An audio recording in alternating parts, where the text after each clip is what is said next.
குரு பயிற்சி பலன்களை பற்றி தான் பார்க்க போகிறோம். 2025ஆம் ஆண்டு குரு பயிற்சி பலன்களை பற்றி தான் பார்க்க போகிறோம். இது என்னோடது 100வது வீடியோ ஆகும். இந்த குரு பயிற்சி பலன்களில் வந்து குரு பகவான் அப்படின்னு சொல்லிட்டோம் அப்படின்னா, அந்த குரு பகவான் வந்து பல்வேறு பெயர்களில் அழைக்கப்படக்கூடியவர். அந்த குரு அப்படின்னு பார்த்தோன்னா, இவர் வந்து ஒரு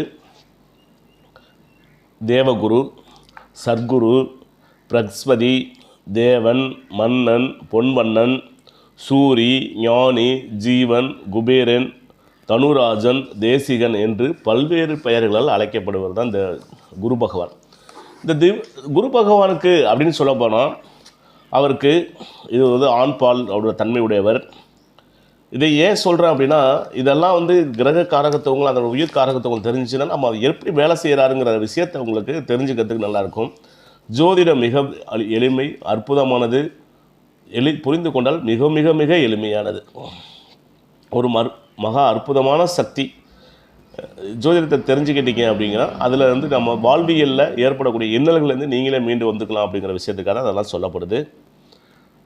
இவரோட உலகம் பார்த்திங்கன்னா தங்கம், தானியம் பார்த்திங்கன்னா கடலை, மலர்கள் பார்த்திங்கன்னா முல்லை மலர்கள், சுவை பார்த்திங்கன்னா இனிப்பு, ரத்தின புஷ்பரகம், நிறம் மஞ்சள், வாகனம் பார்த்திங்கன்னா யானை, பறவை வந்து பார்த்திங்கன்னா அன்னம்.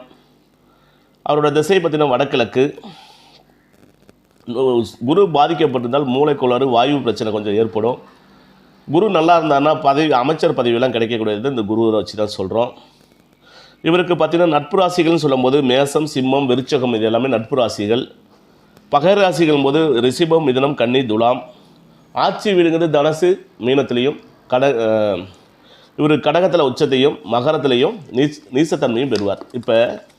இப்போ எங்கே ஏற்கனவே வந்து குரு பகவான் ரிஷபராசியில் தான் இருக்கார், பகை வீட்டில் தான் இருக்கார். திரும்ப எங்கே போகிறாருன்னா பகை வீட்டுக்கு தான் போகிறார். அப்போ இந்த குரு பகவான் வந்து என்றைக்கு பயிற்சி ஆகிறாருங்கிற விஷயத்தை பார்க்கும்போது, சித்திரை மாதம் 31ஆம் தேதி 14/5/2025 புதன்கிழமை இரவு 10:36 மணிக்கு சூரியன் உதயாதி நாளிகை 42:02 நாளிகை அளவில் திருக்கணிதப்படி குரு பகவான் ரிஷப ராசியிலிருந்து மிதுன ராசிக்கு சஞ்சாரம் செய்கிறார். அப்போ இந்த குரு பகவான் ஐப்பசி மாதம் 18/10/2025 சனிக்கிழமை இரவு 7:47 மணிக்கு சூரிய உதயாதி நாளிகை 34:20 நாளிகை அளவில் திருக்கணிதப்படி குரு பகவான் அதிசாரமாக மிதுன ராசியிலிருந்து கடகராசிக்கு செல்வார். கார்த்திகை மாதம் 19/5/12/2025 வெள்ளிக்கிழமை மாலை 5:25க்கு சூரிய உதயாதி நாளிகை 27:40 மணி அளவில் திருக்கணிதப்படி குரு பகவான் வக்ரகதியில் கடகராசியில் இருந்து மிதுன ராசிக்கு திரும்புகிறார். இதுதான் இந்த குரு பகவானோட 2025 நிலைமைகள். இந்த திருக்கணிதப்படி நம்மளோட கிரக நிலைகள் வச்சு இந்த எப்படி இருக்குது. அப்போ குரு பகவான் எங்கே போக போகிறார் அப்படின்னா, காலபுருஷனோட இடத்துல 3ஆம் இடத்துக்கு போக போகிறாரு. அப்போ குரு பகவான் 3ஆம் இடத்துக்கு போகும்போது அவரோட செல்வ வளங்கள், அவரோட தன்மைகள் இதெல்லாம் எப்படி இருக்கும் அப்படிங்கிற விஷயத்தை தான் நம்ம பார்க்க போகிறோம். அப்போ குரு பகவான் 3ஆம் இடத்துக்கு காலபுருஷனுக்கு 3ஆம் இடத்துல பகை ராசியில் போய் பகை பெற போகிறார். அப்போ ஒவ்வொரு ராசிகளுக்கும் இவர்களோட தன்மைகளில் எந்த மாதிரி இருக்கும் அப்படிங்கிற விஷயத்தை இப்போ பார்ப்போம். அதுக்கு முன்னாடி இந்த குரு பகவான் நல்லா சிறப்பாக இருந்துச்சுன்னா என்ன மாதிரி தொழில்கள் நல்லா இருக்கும் அப்படின்னு பார்க்கும்போது, நீதித்துறையில், தெய்வப்பணி, வழக்கறிஞர், கல்வி, வங்கி மேலாளர், கௌரவமான தொழில்கள், நிதித்துறை, ஆசிரியர், ஆன்மீகத்துறை, அறநிலையத்துறை, மத போதகர், யோகா பயிற்சியாளர், வேத விற்பனர் பணி, ஜோதிடம், பொருளாதாரத்துறை, உயிர் பாதுகாப்புத்துறை போன்ற இடங்கள் எல்லாம் இவர் வந்து சிறப்பாக இருக்கக்கூடிய மேசராசிக்கு 9 மற்றும் 12ஆம் இருக்கிற அதிபதி குரு பகவான் எங்கே போக போகிறார் அப்படின்னா, காலபுருஷனோட 3ஆம் இடத்துக்கு செல்கிறார். இப்போ 3ஆம் இடத்துக்கு செல்லும்போது இந்த குரு பகவானுக்கு வந்து குரு பகவான் 3ஆம் இடத்துல இருப்பார். அப்போ 3ஆம் இடத்துல இருக்கும்போது பார்த்தீங்கன்னா அவர்களுக்கு வந்து கொஞ்சம் சில உத்தியோகத்துக்கு சில பிரச்சனைகளை கொடுக்கும். வீடு வாசல் இழந்து கொஞ்சம் வெளியூருடைய ஏற்படுகளை, மதிப்பு குறைச்சல், பணம் சஞ்சலம், காரிய தடைகள் இதெல்லாம் போல ஏற்படுவதற்கு வாய்ப்புகள் உண்டு. இந்த குரு பகவான் மேச ராசிக்கு பார்த்தீங்கன்னா 9, 12க்கான அதிபதி. உங்கள் ராசியை எந்த இடத்த பார்ப்பார் அப்படின்னா, உங்கள் ராசிக்கு 7ஆம் இடத்தையும், உங்கள் ராசிக்கு 9ஆம் இடத்தையும், உங்கள் ராசிக்கு 11ஆம் இடத்தையும் பார்வை செய்வார். இப்போ 11ஆம் இடத்தை பார்வை செய்யும்போது இந்த குரு பகவான் 3ஆம் இடத்திலிருந்து உங்களுக்கு தேவையில்லாத சோம்பல், தேவையில்லாத பிரச்சனை, வேலையில் சில தேவையில்லாத பிரச்சனை, பல தடைகள் எல்லாமே ஏற்படக்கூடிய சூழ்நிலைகள் இருக்கும். அப்போ இந்த காலகட்டத்தில் உங்களுக்கு கணவன் மனைவிக்குள்ளே இருந்த உடன்பாட்டில் ஏற்பட்ட பிரச்சனைகள், உறவுகள் இது எல்லாமே கொஞ்சம் மாற்றம் ஏற்படும். இதுவரை தந்தைக்கு ஏற்பட்டிருந்த தந்தை உறவில் விரிசல் இருந்தது, அதுவும் கொஞ்சம் பாக்கியஸ்தானத்தை கொடுக்கும். பாக்கியாதிபதியாக 9ஆம் இடத்தை பார்வை செய்தால், அப்புறம் ஆன்மீக பயணங்கள், தூரதேச பயணங்கள் செய்வதற்கு அதிகம் வாய்ப்புகள் கிடைக்கும். 11ஆம் இடத்தில் இருப்பதனால அந்த குரு பகவான் இடத்தை பார்வை செய்வார். பார்வை செய்வதனால உங்களோட சேமிப்பு கொஞ்சம் சற்று உயரும். இந்த காலகட்டங்களில் குரு பகவானை நீங்கள் அனுதினம் வழிபாடு செய்வது ரொம்ப சிறப்பாக இருக்கும். குரு பகவானோட ஆபரணங்கள் அணிவது உங்களுக்கு இந்த காலகட்டம் ரொம்ப சிறப்பாக இருக்கும். ரிஷபராசி நேயர்களுக்கு இந்த குரு பகவான் உங்கள் ராசியில் ஜென்ம ராசியில் பயணம் செய்த குரு பகவான் ராசிக்கு 2ஆம் இடத்துல பயணம் செய்ய போகிறார். அப்போ 2ஆம் இடத்துலேருந்து பார்த்தீங்கன்னா உங்களுக்கு குரு பகவானுக்கு பார்த்தீங்கன்னா 8-11க்கு அதிபதியாகி அந்த 2ஆம் இடத்துல செல்வதனால் உங்களுக்கு பேச்சில் தீவிரம் உண்டு. எந்த செயல்களை செஞ்சாலும் கொஞ்சம் நல்லா மதிப்பு, மரியாதை, மகிழ்ச்சி எல்லாமே உண்டாகும். நல்ல ஒரு பேச்சு திறல் உண்டு. உங்களுக்கு இதுவரை இந்த சிக்கல்கள் எல்லாம் தடைகள் நீங்கும். தொழில் முன்னேற்றம் உண்டு, லாபங்கள் உண்டு. இது எல்லாமே நல்லா சிறப்பாக இருக்கக்கூடிய அமைப்பு. அந்த குரு பகவான் 2இல் இருக்கும்போது தனப்பெருக்கம், பகைவர்கள் இருக்க மாட்டார்கள், மற்றற்ற குடும்ப சுகம் அனைத்தும் உங்களுக்கு கிடைக்க வழி செய்யும். இந்த ரிஷபராசிக்கு பார்த்தீங்கன்னா 6ஆம் இடத்தையும் 8ஆம் இடத்தையும் பார்வை செய்யும், 10ஆம் இடத்தையும் பார்வை செய்யும். அப்போ கடன் கட்டுக்குள்ளே வர்றதுக்கான வாய்ப்புகள் உண்டு. விரைச்செலவு இதுவரைக்கும் செஞ்சுருந்தீங்க எல்லாமே கொஞ்சம் தடைகள் இருந்த மந்த நிலைகள் எல்லாம் மாற்றம் உண்டு. 10ஆம் இடத்தை பார்வை செய்த தொழிலில் ஒரு புதிய மாற்றம், புதிய தொழில்கள் உருவாவதற்கு, இதுவரை தொழில் இல்லாதவர்களுக்கு தொழில் கிடைப்பதற்கும் வேலை வாய்ப்பு கிடைப்பதற்கும் நல்ல ஒரு சிறப்பான காலநிலையை அமையும். நீங்கள் குரு பகவானுடைய வியாழக்கிழமை அன்று குரு பகவானுக்கு நெய் தீபம் ஏற்றி வழிபடுவது சிறந்தது. அப்போ குரு பகவான் சொல்லக்கூடிய வாகனமான யானைக்கு உணவு கொடுப்பது, அரச மரத்திற்கு நீர் ஊற்றுவது, இது எல்லாமே உங்களுக்கு சிறந்த பரிகாரங்களமாக அமையும். இந்த குரு பகவான் இந்த ராசிக்காரருக்கு, மிதன ராசிகளுக்கு பாதகாதிபதியாகவும் 7ஆம் அதிபதியாகவும் 10ஆம் அதிபதியாகவும் செயல்படுவார். அப்போ 7-10 போது செயல்படும் போது உங்கள் மிதன ராசிகள் 5ஆம் இடத்தையும் 7ஆம் இடத்தையும் 9ஆம் இடத்தையும் பார்வை செய்வார். அப்போ பார்வை செய்யக்கூடிய காலகட்டத்தில் குழந்தைகளுக்கு நல்ல படிப்பு, கல்வியும் நல்ல மேன்மையும், பூர்வீக சொத்துக்களில் இருந்த பிரச்சனைகள், வில்லங்கள் அனைத்து தீர்ந்து நல்ல ஒரு புதிய ஒரு மாற்றத்தையும், புதிய உத்வேகத்தையும், காதல் சம்பந்தப்பட்ட விஷயங்களில் நல்ல திருப்பத்தையும் கொடுக்கக்கூடிய அமைப்பு இருக்குது. இதுவரை திருமணம் ஆகாதவர்களுடைய திருமண வாய்ப்பும் நல்ல மகிழ்ச்சியான இன்பங்களை எல்லாத்தையும் கொடுத்து நல்ல ஒரு அமைப்பாக உள்ளது. உயர்கல்வி இதுவரைக்கும் படிப்பில் தடை இருந்துச்சு, நான் உயர்கல்வி படிக்கலான்னு இருக்கேன் அப்படின்னா உயர்கல்வி சாதனம், அது தந்தைக்கு உடல் பாதிப்பு இருந்தவங்களுக்கு தந்தைக்கு ஒரு பொருளாதார மேன்மை, தந்தைக்கு உடல் சுகத்தையும் நல்லா கொடுத்து நல்லா சுபிட்சமாக இருக்கும். அப்போ உங்கள் ராசியிலே குரு பகவான் இருப்பது என்னென்னா, மனைவி மக்களை விட்டு சில நேரங்களில் உங்களுக்கு பொருளாதாரத்தில் வரவில் தடை, பதவி இழப்பு, பதவியில் நீங்கள் என்ன வேலை செஞ்சாலும் அந்த வேலைக்கு மதிப்பு, அங்கீகாரம் கொடுத்து இருந்தீங்கன்னா ரொம்ப சிறப்பாக இருக்கும். நேயர்களுக்கு, கடகராசி நேயர்களுக்கு பார்த்திங்கன்னா அந்த குரு பகவான் உங்களுக்கு 6க்கும் 9க்கும் அதிபதியாகி குரு பகவான் 12 இடத்துல இருப்பது அவ்வளவு சிறப்பல்ல. இதில் பார்த்திங்கன்னா நீண்ட தூர பயணங்கள், அலைச்சல் திருச்சல், இது எல்லாமே உங்களுக்கு உடல் உபாதைகளை எல்லாமே உண்டு பண்ணுவார். இந்த காலகட்டத்தில் நீங்கள் சற்று கவனமாகவே இருக்க வேண்டும். கடகராசி நேயர்கள் 12ஆம் இடத்துலேருந்து தகாத வழியில் ஈடுபட்டு இன்னலுக்கு ஆளாக சூழல் இருக்கும். இதெல்லாம் கொஞ்சம் கவனமாக இருந்துக்கிறது நீங்கள் நல்லது. அப்போ 4ஆம் இடத்தை பார்ப்பார். இது வரைக்கும் வீடு, வண்டி, வாகனங்கள் அமையாத உள்ளவங்களுக்கு வீடு, வண்டி, வாகனங்கள் அமைவதற்கு வாய்ப்புகள் உண்டு. கடன் நோய் இருந்து அதில் நான் சிக்கிக்கிட்டு இருக்கேன் சார், இதெல்லாம் கொஞ்சம் தீரும். விரைய செலவு இது வரைக்கும் செஞ்சுட்டு இருந்தேன், அந்த விரயத்தை எல்லாமே கட்டுக்குள்ளே வரும். உடல் உபாதைகள் கொஞ்சம் கொடுக்கும். கொழுப்பு சம்மந்தப்பட்ட பொருட்களை தவிர்ப்பது நல்லது. உடலில் உங்களுக்கு தேவையற்ற வயிறு, கொழுப்பு இந்த மாதிரி சார்ந்த உணவுகளால் சாப்பிட்டுட்டு நீங்கள் அஜீரண கோளாறுகள், உடல் சார்ந்த விதைகளை ஒரு பிரச்சனைகள் எல்லாமே சந்திக்கக்கூடும். அதனால் உணவு சம்பந்தப்பட்ட விஷயங்களை நீங்கள் கட்டுப்பாடாக இருந்துக்கிறது ரொம்ப சிறப்பு.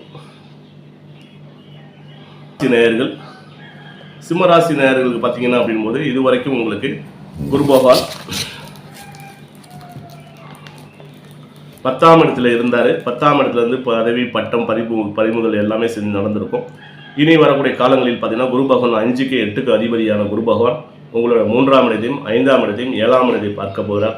நல்ல வெற்றி உண்டு. காதல், திருமணம், குழந்தை பாக்கியங்கள், நல்ல சுபக்காரியங்கள், சுப செலவுகள் எல்லாமே உங்களுக்கு ஏற்படுவதற்கான வாய்ப்பு உண்டு. சகோதர சகோதரிகளில் ஏற்பட்ட பகைகள், அவர்களால் ஏற்பட்ட மனக்கசப்புகள் எல்லாமே விலகி நல்லா இருக்கும். அப்போ 11ஆம் இடத்துல குரு பகவான் இருப்பது பரிபூர்ண பதவி கிடைக்கும். இழந்த பொருள் எல்லாம் மீட்டெடுப்பீங்க. புதிய பொருளாதாரம் சேரும். உடல் நலத்தில் நல்லா முன்னேற்றம் வரும். இதுவரைக்கும் இந்த பிரச்சனைகள் எல்லாம் உங்களுக்கு ஒரு பெரிய ஒரு மாற்றத்தை உண்டு பண்ணுமானால் கண்டிப்பாக அந்த குரு பகவான் செய்வார். ஒரு நல்ல சுபிட்சத்தை உங்களுக்கு கிடைப்பதற்கு வழிவகை செய்யும். ராசி நேயர்களே, கண்ணியமான கன்னியா ராசி நண்பர்களே, உங்களுக்கு குரு பகவான் உங்கள் ராசிக்கு உங்கள் ராசிநாதன் வீட்டிலே அமர்வது 10ஆம் இடத்தில் அமர்வது அவ்வளோ சிறப்பல்ல. அப்போ 10ல் அமரும்போது பதவி பறிபோகும், உடல்நலம் குறையும், கைப்பொருள் விரயம் ஏற்படும். இதனால் அதாவது தொழிலில் மாற்றம் ஏற்பட்டுச்சு, டிபார்ட்மெண்ட்லேருந்து ஒரு டிபார்ட்மெண்ட் இன்னொரு டிபார்ட்மெண்ட் மாறுறாங்க, நான் அந்த வேலை செய்ய மாட்டேன் அப்படின்னு சொல்லாமல் அந்த வேலையை தக்க வைத்துக் கொள்வது ரொம்ப ரொம்ப ரொம்ப சிறப்பு இந்த கன்னியா ராசினருக்கு. உங்கள் கன்னி ராசிக்கு பார்த்தீங்கன்னா 4ஆம் அதிபதியும் 7 கூட வருவது 10ஆம் இடத்தில் வருவது அவ்வளோ சிறப்பு இல்லை. அப்போ பணியில் ஒரு சில பிரச்சனைகள், வேலை வழியில் சில பிரச்சனைகள் ஏற்படும். அதெல்லாம் நீங்கள் நல்லா பொறுப்புடன் இருந்து செயல்படணும். இது வரைக்கும் எனக்கு வேலை இல்லை, ஊர் மாற்றம் ஏற்படுறதுக்கு, வேலையில் மாற்றம் ஏற்படுறதுக்கான வாய்ப்புகளும் உண்டு. அதுமாதிரி 4ஆம் இடத்து அதிபதியை உங்களோட 2ஆம் இடத்தை பார்க்க தனம் வாக்கு குடும்பஸ்தானத்தில் இருந்த அந்த பிரச்சனைகள் அத்தனையும் மறையும். 4ஆம் இடத்தை பார்ப்பதனால் வண்டி வாகனங்கள் அமைவதற்கு வாய்ப்புகள் உண்டு. 6ஆம் இடத்தை பார்ப்பதனால் வேலை செய்கிறவங்களா இருந்தால் கொஞ்சம் கரெக்டாக இருந்துக்கிட்டிங்கன்னா ரொம்ப நல்லாயிருக்கும். செல்வ சிறப்பு, உடல் நலத்தில் கொஞ்சம் அப்பப்போ கொஞ்சம் கவனமாக செலுத்துறது எல்லாமே உங்களுக்கு இந்த கன்னிராசி நேயர்களுக்கு ரொம்ப சிறப்பாக இருக்கும். துளாராசி நேயர்களே, துளாராசி நேயர்களுக்கு வந்து பார்த்திங்கன்னா எதுவுமே நீதி நேர்மை நியாயமாக நடந்து கொள்ளக்கூடிய நபர்கள். இவர்களுக்கு வந்து உங்கள் ராசிக்கு குரு பகவான் 3க்கும் 6க்கும் அதிபதியான 3ஆம் இடம், உங்களோட ராசிக்கு 3, 6க்கான அதிபதி குரு பகவான் 9ஆம் இடத்தில் இருப்பது ரொம்ப சிறப்பு. உங்களுக்கு இந்த நேரத்தில் வந்து புதிய ஆராய்ச்சிகள் தொடங்குது, புத்திர பாக்கியில் இருந்தது, விரும்பிய வண்ணம் உங்களுக்கு காரிய வெற்றி, நிலப்புலங்கள் சேர்க்கை, இன்ப உறவுகள், திருமணம் சார்ந்த விஷயங்கள்லாம் நடந்தேறுமானா கண்டிப்பாக நடந்தேறும். இது வரைக்கும் இருந்த உங்களுக்கு மந்த நிலைமை மாற்றி குழந்தை பிறப்பு இல்லாதவர்கள் குழந்தை பிறப்பையும், இதுவரைக்கும் இந்த மனக்கசப்புகள் அத்தனை நீங்கி தூரதேச பயணங்கள் செய்வது, தந்தையில் இந்த கருத்து வேறுகள் சற்று மாறுபாடுகள் அமையிறது, இது எல்லாமே உங்களுக்கு சிறப்பாக இருக்கும் தான் துளாராசி நண்பர்களுக்கு நல்ல சிறப்பாக இருக்கும். விருச்சக ராசி நண்பர்கள் அடுத்து எதிலையுமே கண்ணியமும் கருத்துமாக இருக்கும், வீரியமாக செயல்பட்டு வருகிற விருச்சக ராசி நண்பர்கள் உங்களுக்கு வந்து 8ஆம் இடத்துல குரு பகவான் வர உங்களுக்கு உங்கள் ராசிக்கு குரு பகவான் 2, 5 கூடியவர் அதிபதி. 2, 5 கூடியவர் குரு பகவான் உங்களோட ஜாதகத்தில் உங்களோட ராசிப்படி 12ஆம் இடத்தையும் உங்களோட 2ஆம் இடத்தையும் உங்களுடைய 4ஆம் இடத்தையும் பார்வை செய்கிறார். அப்போ இந்த 4ஆம் இடத்துல பார்வை செய்யும்போது உங்களுக்கு 8ஆம் இடத்துல இருப்பதனால உங்கள் ராசிக்கு 8ல் இருப்பதனால கட்டுப்பாடற்ற ஒரு பிரச்சனைகளை சந்திச்சுட்டு இருப்பீங்க, நோயோடு இருந்துட்டு இருப்பீங்க. இதெல்லாம் கொஞ்சம் கவனமாக இருக்கணும். இடையூறுகள் நிறைய வரும், பிரச்சனைகள் வரும், ஆபத்துகள் வரும், நிறைய செலவுகள் ஏற்படும். எதுலையுமே நீங்கள் கட்டுப்பாடுடன் இருந்து செயல்படுவது ரொம்ப ரொம்ப ரொம்ப ரொம்ப சிறப்பு. அப்போ உங்களோட ராசிக்கு பார்த்தீங்கன்னா குரு பகவான் 2ஆம் இடத்தை பார்வை செய்கிறார். குடும்பத்தில் இருந்து வந்த பகைகள், குடும்பத்தில் இருந்து ஏற்பட்ட பிரச்சனைகள் அதெல்லாமே விலகும். அதுமாதிரி விருச்சக ராசிக்கு இது வரைக்கும் குழந்தை பாக்கியம் இல்லாதவங்களுக்கு, பூர்வீக சொத்துக்கள் பிரச்சனை இருந்தவர்கள் எல்லாமே அதில் ஏற்பட்ட தடைகள், அதில் ஏற்பட்ட பிரச்சனைகள் எல்லாமே சற்று விலகி நல்ல ஒரு முன்னேற்றத்தை கொடுக்குமானால் கண்டிப்பாக கொடுக்கும். 8ல் குரு இருப்பது அவ்வளோ சிறப்பு இல்லை, சற்று கவனமாக இருக்கணும் இந்த விருச்சக ராசி நேயர்கள். அடுத்தது தனுசு ராசி. தனவுலும் கொண்ட தனுசு ராசி அன்பர்களே, உங்களுக்கு குரு பகவான் உங்கள் ராசியை 11ஆம் இடத்தையும் உங்கள் ராசியும் மற்றும் உங்களோட 3ஆம் இடத்தையும் பார்வை செய்கிறார். உங்கள் ராசிக்கு தனுசு ராசிக்கு 1, 4 அதிபதியான குரு பகவான் 7ஆம் இடத்துல பாதகஸ்தானத்தில் இருக்கிறார். அதனால் இது வரைக்கும் இன்ப வாழ்வு, கல்யாணம் ஆகாதவங்களுக்கு கல்யாணம், திருமணம் ஆகாதவங்களுக்கு திருமணம், தனவரவு பணவரவு எல்லாமே ஏற்படும். இனிமையான பேச்சுகள் எல்லாமே ஏற்படும். உங்கள் ராசியாதிபதி போய் பாதகஸ்தானத்தில் அமர்வது நல்லதும் கெட்டதும் மாறி மாறி இருக்கக்கூடிய கணவன் மனைவிக்குள்ளே இருந்த கருத்து வேறுபாடுகள் எல்லாம் மறையும். இருந்தாலும் நல்ல ஒரு சுபிச்சமான, இருந்தாலும் கணவன் மனைவி நண்பர்கள்ட்டே கொஞ்சம் சற்று கவனமாகவே இருப்பது ரொம்ப சிறப்பு. அப்போ உங்களோட 11ஆம் இடத்தை பார்வை செய்வதால் உங்களுக்கு பணம் வரக்கூடிய பணங்கள் எதுவும் வராமல் இருந்துச்சுன்னா வர்றதுக்கான வாய்ப்புகள் உண்டு. உங்கள் ராசியை பார்வை செய்வதால் உங்களுக்கே ஒரு தெளிவான மனநிலை பிறக்கும். உங்கள் 3ஆம் இடத்தை பார்ப்பதால் சகோதர சகோதரிகளில் இருந்த கருத்து மோதல்கள், முன்னேற்றங்கள், தடைகள் எதுவும் இருப்பின் அது எல்லாமே விலகி நல்ல சுபிச்சத்தன்மை கொடுக்குமாறு கண்டிப்பாக கொடுக்கும். மகர ராசி நேயர்கள், மகர ராசிக்கு வந்து பார்த்திங்கன்னா உங்களோட ராசிக்கு 12, 3க்கும் அதிபதியாகி குரு பகவான் உங்கள் ராசிக்கு 6ஆம் இடத்துல போய் அமர்கிறார். அப்போ 6ஆம் இடத்துல அமரும்போது உங்களுக்கு குடும்பத்தில் கணவன் மனைவிக்குள்ள ஒரு விரோதியோட தன்மை ஏற்படும். எவ்வளவுதான் மகிழ்ச்சியாக வாழ்ந்து இருந்தாலும் உங்களுக்கு இந்த நேரத்தில் வந்து துன்பங்கள் எல்லாம் தெரியும். நோய் நொடிகள், கடன்கள் இதெல்லாம் ஏற்படும். இதனால் இந்த சார்ந்த விஷயங்களை நீங்கள் ரொம்ப கவனமாக இருக்கணும். இந்த நேரத்தில் உங்களுக்கு உங்களோட ராசிக்கு 10ஆம் இடத்தை பார்வை செய்வதால் தொழிலில் ஒரு மாற்றம், தொழிலில் நல்ல ஒரு முன்னேற்றம் கிடைக்கும். ராசிக்கு 12ஆம் இடத்தை பார்வை செய்கிறார். 12ஆம் இடங்கிறது பார்த்திங்கன்னா அயனசயனம் போகும், ஒரு நல்ல ஒரு அமைப்பு தான் இருந்தாலும் அதில் அந்த 12ஆம் இடத்தை விரைய செலவுகளை நீங்கள் கட்டுக்குள்ளே வச்சுக்கணும். 2ஆம் இடத்தை பார்வை செய்வதால் குடும்பத்தில் ஏற்பட்ட மனக்குறைகள் எல்லாமே இந்த நீங்கி நல்ல சுபிட்சத்தை கொடுக்கும். இருப்பினும் இந்த 8ஆம் உங்களுக்கு உங்கள் ராசிக்கு 6ஆம் இடத்தில் குரு பகவான் இருப்பது அவ்வளவு சிறப்பான அமைப்பு அல்ல. சற்று நிதானத்துடன் செயல்பட வேண்டிய நேரம் இது. கும்பராசி நேயர்கள், நீங்கள் பார்த்தீங்கன்னா உங்கள் ராசிக்கு 2-11 கூடிய அதிபதி குரு பகவான் உங்கள் ராசிக்கு 5ஆம் இடத்துல இருக்காரு. அப்போ 5ஆம் இடத்துல இருந்தால் பூர்வீக சொத்துக்கள், குழந்தை இல்லாதவங்களுக்கு குழந்தை பாக்கியம், செல்வ செழிப்பு இல்லாதவங்களுக்கு செல்வ செழிப்புகள், நல்ல ஒரு முன்னேற்றம், இது எல்லாமே உங்களுக்கு குலதெய்வோட அனுகிரகம் இது எல்லாமே கிடைக்க போகுது, நல்லா சிறப்பாக இருக்க போகுது.